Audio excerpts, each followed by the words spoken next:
Welcome, race fans, to another edition of Post Race Conversation Live. I'm your host, Kyle Benjamin, alongside Trey Lyle, who is still celebrating the Eagles Super Bowl championship. We are also celebrating early season domination by Christopher Bell. You can spell his name B3LL now. Ooh, I get that. But wouldn't it be BEWWW and it'd just be like boo or something like that? It should. It should. Bell wins again in Phoenix. Led most of the race, was up front for a good portion of it. I did enjoy the two-lap shootout there at the end. He and Denny didn't lean on each other. I kind of expected It got dicey. maybe some fenders crumpling, but they raced very clean. Hamlin hosed again. He said on his own podcast last week, he's excited when his teammates win, but he hates it because they're in the same equipment he is. But he was kind of a non-factor for most of the race, found himself there in a position at the end. Kyle Larson, same story, came out of conceivably, a little bit nowhere to finish third. Got to give a shout out to Josh Berry in fourth. That's his best finish in some time, showing the speed of those Fords, not only at Phoenix, but the Penske-Wood Brothers relationship. Chris Buescher fifth, William Byron sixth, Bowman, the other Busch, Kyle, Zane Smith, top 10, and Chase Elliott in 10th there, and then Napa number 9. Initial thoughts, Trey. Well, Yeah, if you if you're joining us, for front row. If you're joining us, you are an avid listener of Happy Hour. You know my love for one Zane Smith. So, congrats to Zane. You talk about Hamlin and Busch quickly before we get to Bell. I think they just had workman-like days. They just kind of kept matriculating themselves throughout the race. They kept improving their race car, and they ended up with second and third. I think the couple headlines are Bell's early season dominance, and then we can kind of lump these together. I think this was the best Phoenix race we've seen in quite some time because the option tire succeeded at its goal and provided really good strategy throughout the race. And I think ultimately that's going to be my big takeaway from it is this option tire seems to, after I think really good data or really good outlooks at the last couple times we've used this, is even better as we've seen it again and these teams get more used to it. So I think this option tire, at least, it's something. It is. And a welcome change. Credit to Goodyear and NASCAR for working together to get a tire that degrades and one that is faster. I mean, that drivers, engineers, crew, media, a lot of people since the next gen car rolled out has been saying, hey, you need a tire that gives up so that you have to manage the tire. It creates a little more parity throughout the field because some guys are harder on tire than others. It puts a premium on being able to manage those tires. And then you throw that strategy into it with the option tire, and it gives you another, it gives that crew chief another adjustment to throw at the car. And we saw early in the race how good that option tire was because Chris Buescher carved himself all the way through the field at least twice on that option tire. Anybody who was on it was turning fast laps. When the top 20 was all on the option tire, you didn't quite have that speed delta, which is what you need in these cars. You need off throttle time, and you need a way for the tire to give up. So now that we've got that, and we've got a very soft, short track tire, I expect the race at Bristol in a couple weeks to be pretty good. Weather contingent, because we know in the region, Trey, that you and I live in, be cold. It could be cold. It could also be 85 degrees. That is true, but the last time we saw super tire wear, I was there, and it was because it was very, very cold. So I'm heading to Martinsville at the end of the month, so I'm pumped to see how this all works out. Should be good. It looks like it took we're into our 4th season of the Gen 7 car, and it's taken this long for NASCAR and everybody to figure out the road course package, which is ironic because that's originally what this car was built for, was better road course racing. and short tracks. And really all you needed to do was come up with a better tire. Now, that's not something you can just go into the Goodyear labs and cook up in a day. It takes some time, it takes some testing, it takes some engineering, and they've done a great job doing it. And it's produced really excellent results. Last week at COTA, we had a banger of a race. Phoenix today was really good. And you've got a guy who is used to driving loose race cars on tires that are slicker, faster, winning 4 out of the last 5 if you count the second dual race, which for the purposes of this show, I think we will. We can get creative. That's the fun part of this. We can't. 95% of statistics are always made up anyway. Yes, it is. Do we? I think Kevin's here. Kevin Nix, our intrepid at-track reporter, one of the senior leaders here at Frontstretch.com. He is our video director. Oh, we'll kick him out for a second. Let him get set up. Still getting sorted, but the weather looks fantastic in Phoenix. That bright blue skies. The sun's still out. We did lose an hour today. Out. We did. I'm on the struggle bus. I got to be honest. I've been dragging all day. I'm 2 tenths off. You've been on you've not been able to change the option tire today to catch up. I was not on the option tire. I was out of the gate quick early this morning with the cup of coffee to get going, and then my pace just slid from there. I brought it home. We're on the lead lap, but a top 25 at best, I think is all we can sometimes do today. Just keeping it in the fairways is the key. Dink and dunk. You gotta get your wins where you can. It was a good points day, I think. All right, we've got Kevin. Hey, can you guys hear me? We can. Kevin Nix. I cannot hear you guys. I don't know why. Do you have headphones in? All right. If he has headphones in, he needs to take them out. All right. Trey's going to do some technical producing. He is our StreamYard whiz, our YouTube, Facebook Live guru, which is why he is here flying wingman for me today. Of note in this race, and there was a lot of stuff happening, a lot of things we talked about. Statistical quirks, I think, order of the day. So Christopher Bell becomes the second driver since 2018, and Kevin Harvick to win 3 out of the first 4. Now, he is the first driver since 2021 when Kyle Larson ripped off 3 in a row in May, I believe. Not a good day to be driving a green car. The first 2 cautions of the race involved green cars. Shout out to my friend Catherine Legg, who I worked with back when she was an Acura factory driver, making her Cup debut.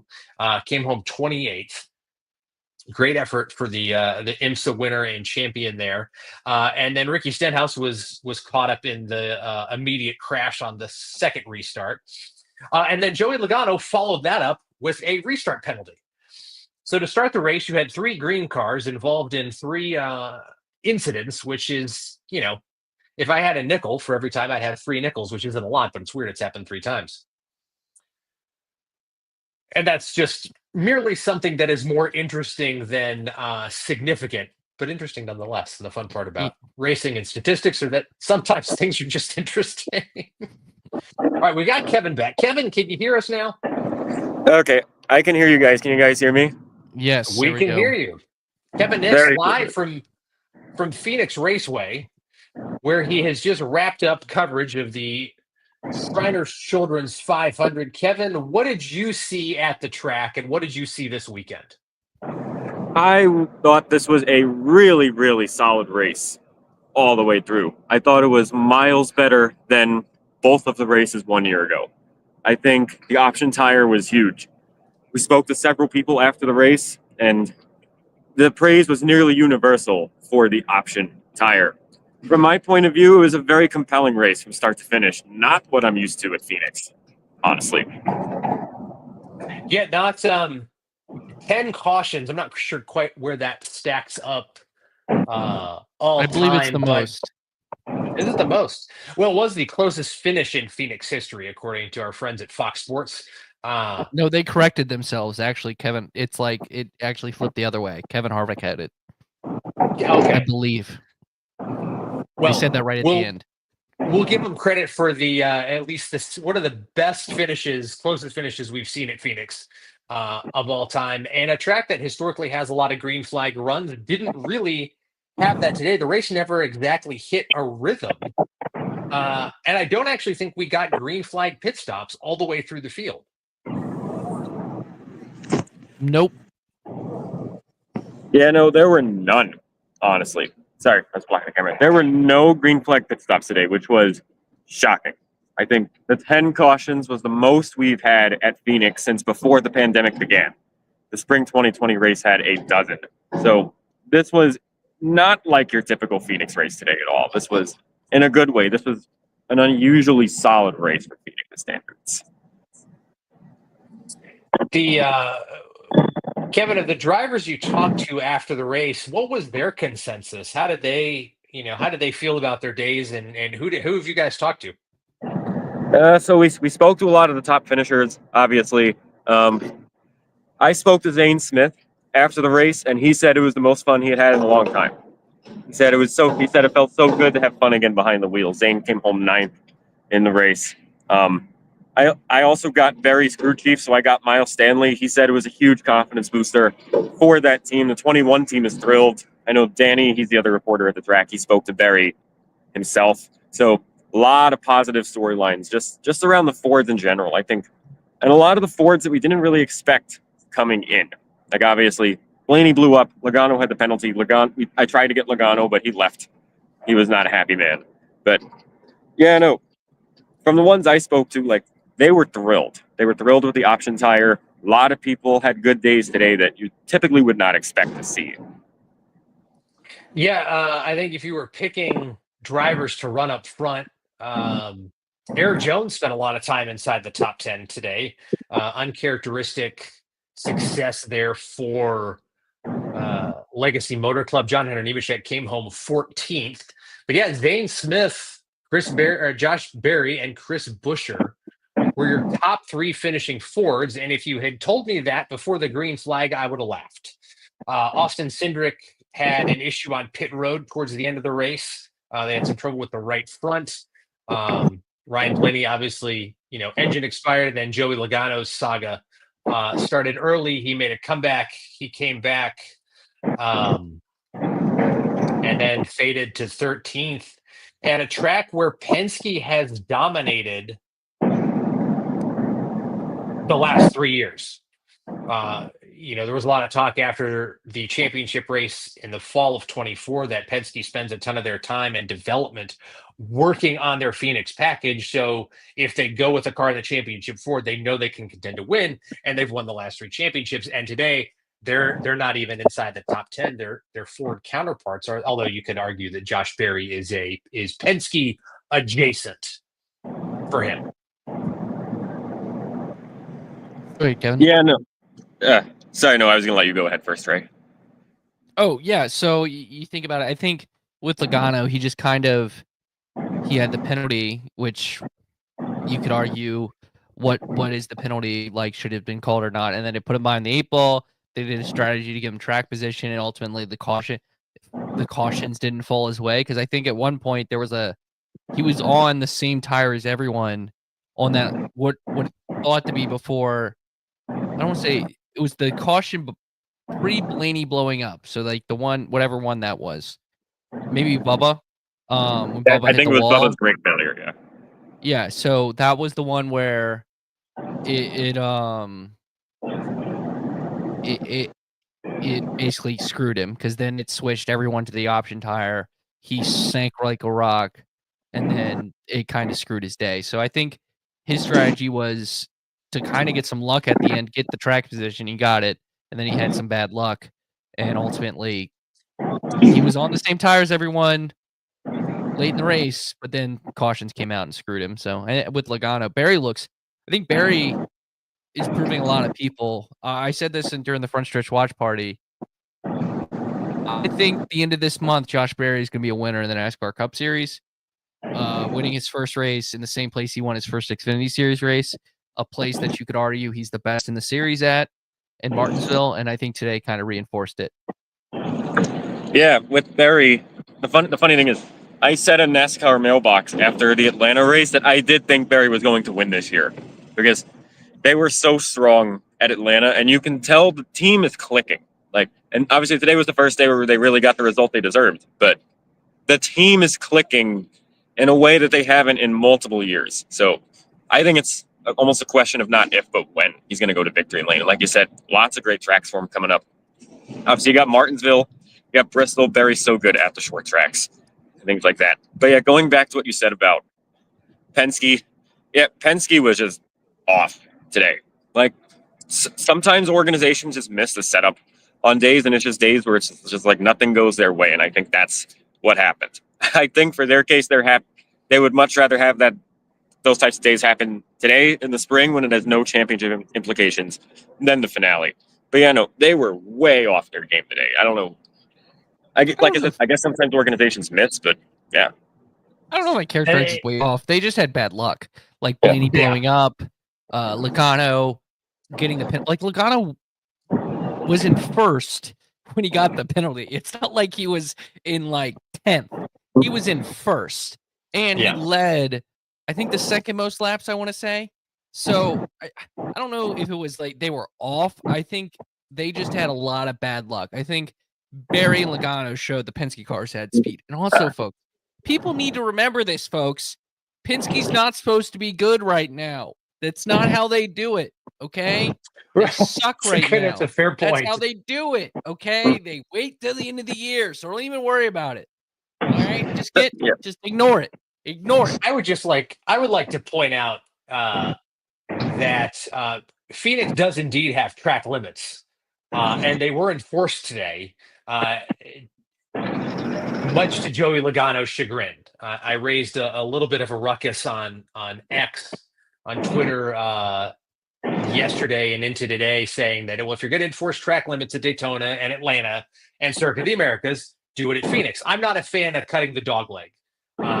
It looks cool. It doesn't gain you anything. And Myatt Snyder commented on my tweet and said he did a deep dive to it when he drove for JGR at Phoenix. He goes, at best, it gets you half a car length, and it screws your entry into turn one. He goes, but it looks cool. But I think if you want to increase parity, or not increase parity, but these cars are so much better when the drivers are off the throttle. Every driver says this.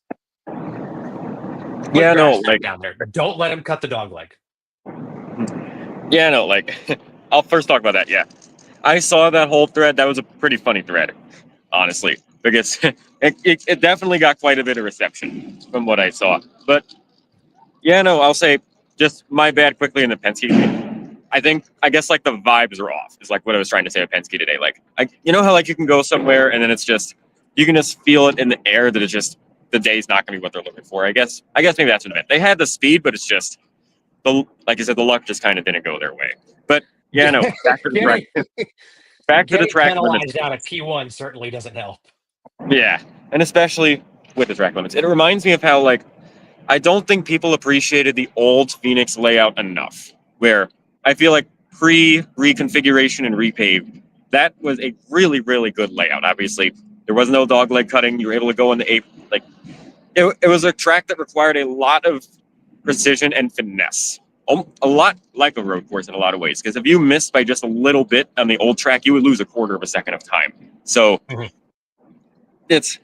I can totally see what you were saying there. But yeah, it does look cool. Though I do think that does speak to a larger problem where it's like NASCAR is dependent on the 5, 6, 7 wide racing, especially that the dog leg creates on the restarts. And like I said, it looks good. And I mean, I could see it both ways, honestly. Like I said, I do think I still prefer the old Phoenix layout personally, but this was the best race on the new layout, at least within the Gen 7 era. But yeah, no, I did see that whole tweet thread as well. It was very interesting to see. It was a little tongue in cheek. Track limits. Yeah. It was a little tongue in cheek. Got some industry folks to chime in. What? You can never. Every tweet you send out has to be 100% serious. What? What are you talking about, Kyle? Should be. The funny part is NASCAR proved my point today, though. they enforced it, and a very prominent radio personality who I shall not name on this show chimed in to try to correct my statement. And then NASCAR came in and said, well, no, wait a second. There actually are track limits here, and you can't go below the yellow line before start finish. Let's put a button on Penske. A bag on it. Quick, put a bag on. I mean, sorry, it's a bow. That's the phrase. My bad. We'll put a bow on it. We'll put a bow tie on a bag. The Fords. A bag. Do we need a bag? No, not bag. No, the other. He's very yelly. From the northwest, northeast. Anyway, so according to NASCAR Insights at NASCAR Insights over on Twitter, Joey Logano, the first defending NASCAR Cup Series champion, to fail to finish inside the top 10 in the first 4 races of the following season. In NASCAR's 75-year history, Joey Logano now owns the statistic he probably wishes he doesn't. I bet you if they look at the statistic of what happens to the 15 best guy last year and how he does the year after, I bet you not a lot of them had a top 10 in the first 4 races. So no, probably not. He was the 15th best guy last year, and he's showing why. I mean, yeah, and that's an important caveat. That's an important caveat, I think. Like, sorry, I mean to cut you off there. I was saying that's an important caveat. Like, Logano, yeah, he won the championship, but statistically, he was like the 15th best guy. So I think you do have to keep that into consideration. And plus 2, this is not an even numbered year for Joey. It's an odd numbered year, so he cannot rely on that anymore. That is a fair point. Good start to the year overall, though, for Penske. They've won in just about everything. Scott McLaughlin wins the IndyCar opener last week in St. Pete. So, Alex I Palou think won they'll that take. race. You know what? He did. Scotty Mack was on the pole. There you go. They did win 24 hours of Daytona. They did win the 24 hours of Daytona. I watched the IndyCar race. I know Ed Palou came out of nowhere to dominate that thing too. He had the class of the field on the streets of St. Petersburg. Very businesslike. It's okay. We write our own history on the show. We do sometimes. We did see today, and Kevin, feel free to let us know what you've heard at the track. Multiple brake failures, which Phoenix is hard on brakes. You're on the binders a lot there. But that seems to be something that is very unique to this track, where you will detonate brake rotors often, and it caused some carnage.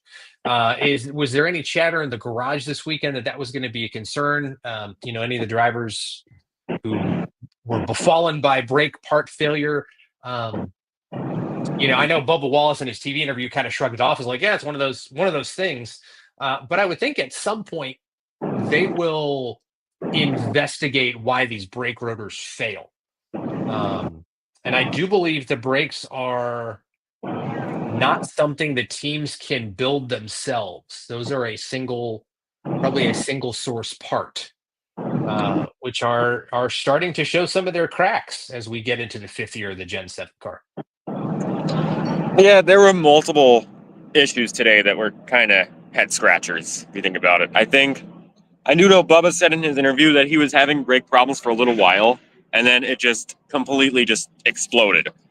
And then obviously he went straight to the wall. Ty Gibbs, I'm not quite sure what he said after. I don't think TV got him. I could be wrong. But yeah, no. And then the McDowell one was strange earlier too. I think obviously everything that happened after that, McDowell's wreck, kind of made that one go under the radar. But it was pretty weird, honestly. Now, I know Phoenix is a track that's been known for, like, obviously Zane Smith had the bad failure last fall. I think Anthony Alfredo, the Xfinity car, he had a brake failure too. I know that's not Cup, but from what I've seen, there wasn't too much chatter. I don't think people thought that these brake issues were going to happen. If anything, a tire failure would have been more likely than a brake problem. So I'm not sure if that would be more of just particular to Phoenix by itself, or if that, if it's something related specifically to Phoenix, with the single source parts, like you said. I'd be really interested to see as the week goes on, what people would say about it. But in terms of after the race, I didn't really hear much about the brake failures.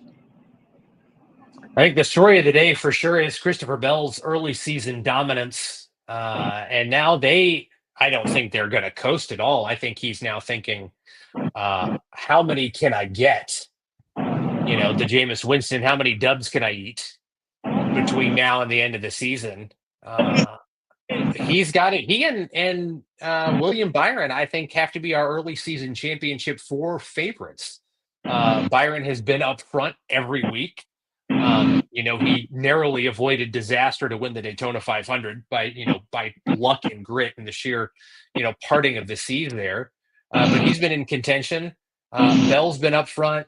Your typical cast of characters, guys you expect to see run up front. Kyle Larson has been there. Chase Elliott's kind of had a quiet season. 2311's been fast, but they've had bad luck. Ross Chastain, interesting. I'm looking at the post-race box score here. He picked up 5 spots on that final restart to finish 11th. We haven't really heard much from Trackhouse this season either. They have been plagued by bad luck.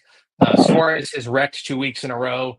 Shane Van Gisbergen's had trouble, not of his doing, just things haven't gone their way. So I think as we progress into the second stage of the early part of the season, I'm looking for some of those teams that haven't performed to try to turn things around heading into Vegas and beyond.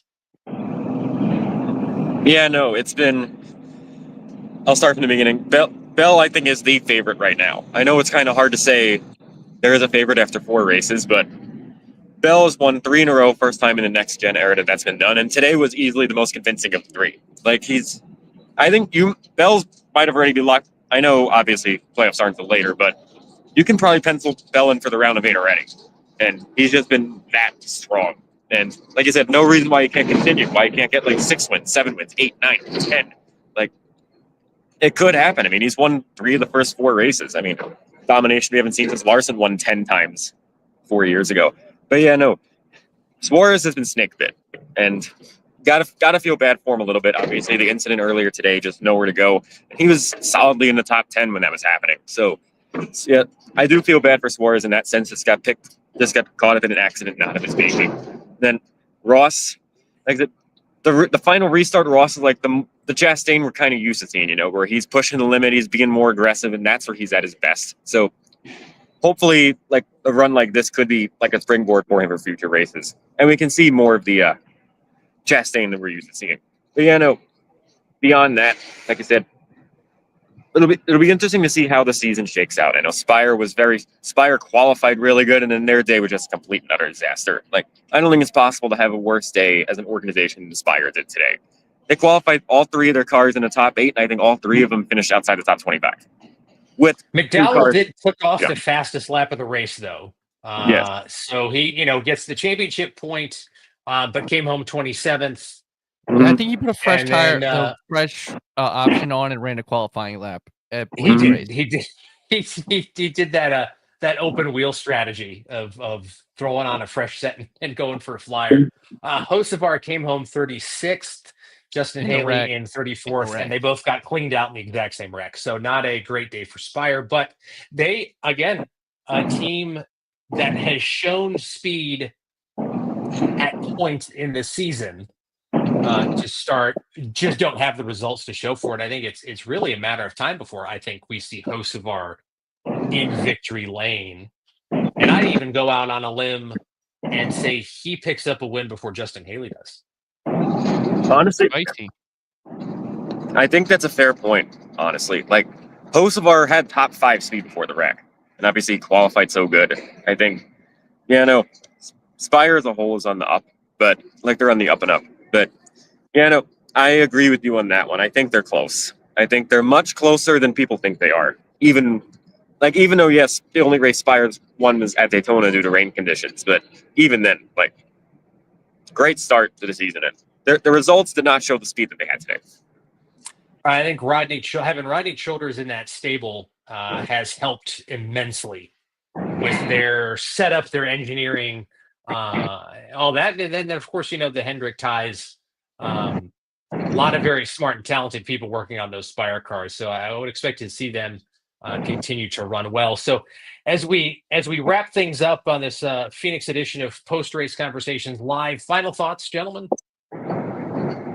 No, I'm just kidding. Go ahead, Kevin. Sorry, go ahead. I was going to say, my final thoughts. If this race if the championship race is anything similar to how the race was today, we are in for a huge treat. I think this was a really, really solid race. Way better than I thought it was going to be. Having the option tire available in the championship race is going to make things a little spicy, I think. Yeah, we'll see. I said after the watch party that this should, and I'll leave this my final. I think this for now needs to be used at all the short tracks, even the mile tracks like Gateway and New Hampshire. And that's kind of where I'll leave this at. And if you keep doing this, I think you're gonna get, it's not gonna be bangers, but this was a solid, great race, and I would take more of these. So that's where I'll leave it at. And I've been on the air for almost 4 hours now, so I'm ready to have some dinner. There you go. It is that time. We are also an hour earlier or an hour later than we're supposed to be. So, we're all, of course, and Kevin's like 18 time zones away from where Trey and I are. So he's, he actually is headed towards a normal dinner time. All right. Yeah, so that's enough for us here. Post-race conversation, frontstretch.com for all your NASCAR news and views. You can head to frontstretch.com. Check out our YouTube channel. I know Kevin and his crew out there at Phoenix have churned out a ton of video content this weekend. Make sure you head over to our YouTube channel. Check it out. We will be back again next Sunday, probably around the same time, following the fun and excitement at Las Vegas Motor Speedway. So, for Trey Lyle and Kevin Nix, I'm Kyle Benjamin. Y'all have a great Sunday. I appreciate the time to chat. Thank you all who joined in to watch, and we will see you next time. Have a good one.